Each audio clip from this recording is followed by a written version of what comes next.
My dear brothers and sisters,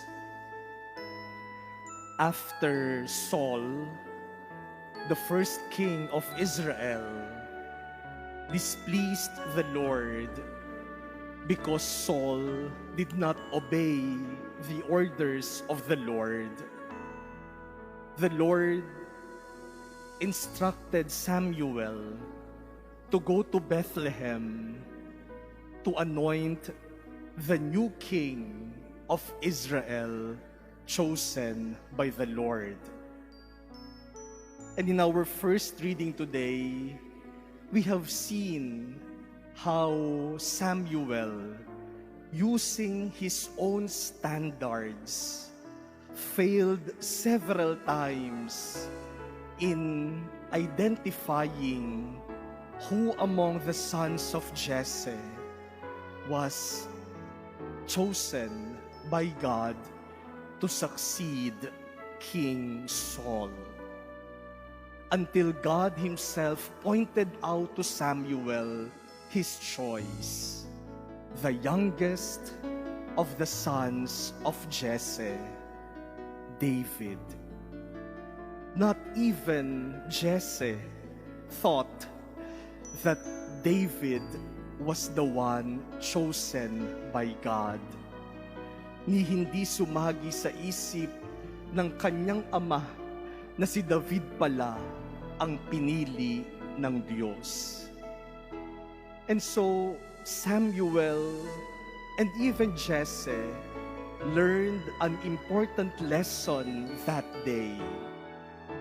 God told them, "Not as man sees, does God see."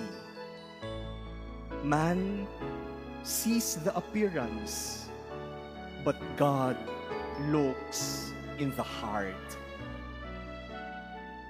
My dear brothers and sisters, that is also an important lesson for all of us today.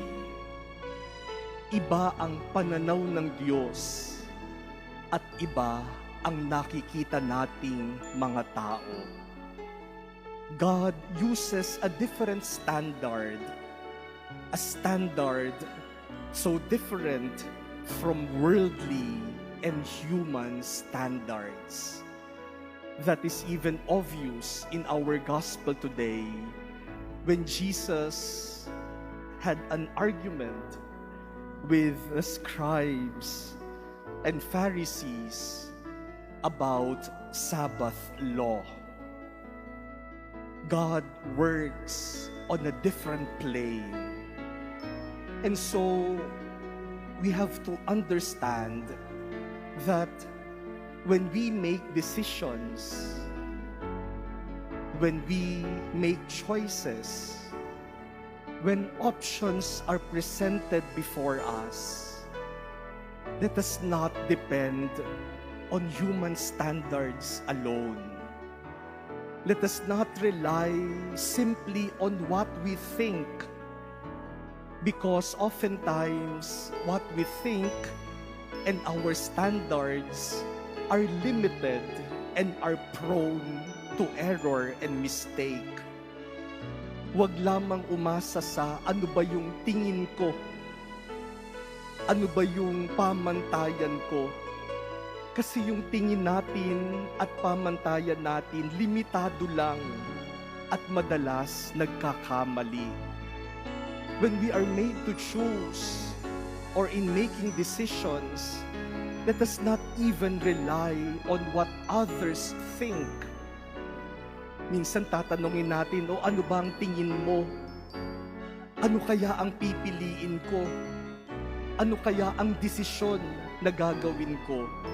Inaasa natin sa ibang tao. But let us not rely on what other people think, because what other people think could be biased, could be prejudiced, could be self-serving, and could be unfair.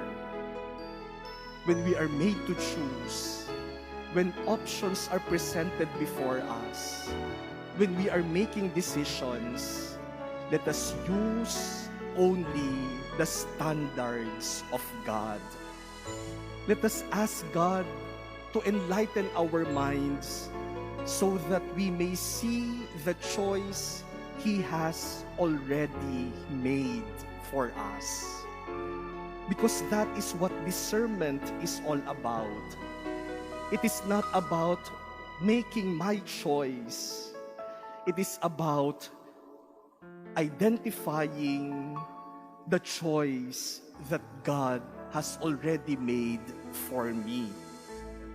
Ganun yung nakita natin sa unang pagbasa sa pagpili ni Samuel kay David. Ipinakita ng Diyos kay Samuel ang pinili na ng Diyos. Hindi si Samuel ang pumili. Si Samuel lamang ang nagsabi, ito ang pinipili ng Diyos. We have to ask God to give us wisdom, understanding, to enlighten our minds so that we may be able to identify clearly the choice that God already made for us. And we have to trust that choice of God.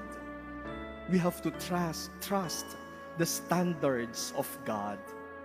Because after all, God is all-wise.